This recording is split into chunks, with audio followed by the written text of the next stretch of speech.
1 वर्षापूर्वीची गोष्ट आहे. मी माझ्या मुलाच्या ॲडमिशनसाठी फिरत होतो. तर मित्रांनी मला सांगितलं की पुणे विद्यापीठात जा बुवा, आपल्या इथं एक कर्मचारी कामाला आहे तिथं, ते तुला मदत करतील. तर त्यांनी मला नंबर सांगितला. मी त्यांना भेटलो असतं तर त्यांनी मला असं सांगितलं की तुम्ही या फांद्यात काही पडू नका.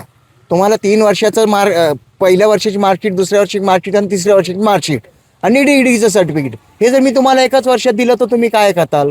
तर म्हणलं जर तसं होत असेल तर ठीक आहे म्हणलं. आणि पुढील वर्षीला ॲडमिशन मिळेल का? तर हो भले मिळेल तुम्हाला ॲडमिशन, कुठल्या पन्नास त्या ॲडमिशन मिळेल.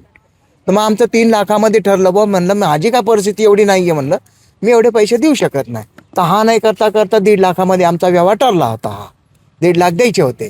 तर त्यांनी मला अर्धे पेमेंट आत्ता द्यायचं. तर मी काही दिवसापूर्वी त्यांना 50,000 दिले. म्हणलं एक मला थोड्या दिवसाची मोहलत द्या, मी तुम्हाला बाकीचे 20,000 20-25,000 रुपये अजून आणून देतो. मग 20,000 मी तुम्हाला 10 दिवसांनी परत दिले आणून.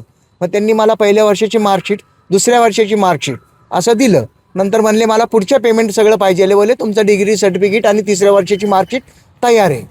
तर म्हणलं मग मला ह्याच्यामध्ये थोडासा डाऊट वाटतं. म्हणलं तुम्ही पुणे विद्यापीठ कसं काय दाखवता? 2014 साली पुणे विद्यापीठाचं नाव बदल होऊन सावित्रीबाई विद्यापीठ झालेलं आहे. मग त्यांनी मला परत दुसरं ते सर्टिफिकेट दाखवलं. हे घ्या बोले, हे सावित्रीबाई फुले विद्यापीठाचं सर्टिफिकेट आहे. म्हणलं असं सर्टिफिकेट येत नाही म्हणलं, सावित्रीबाईचा लोगो वेगळाच आहे.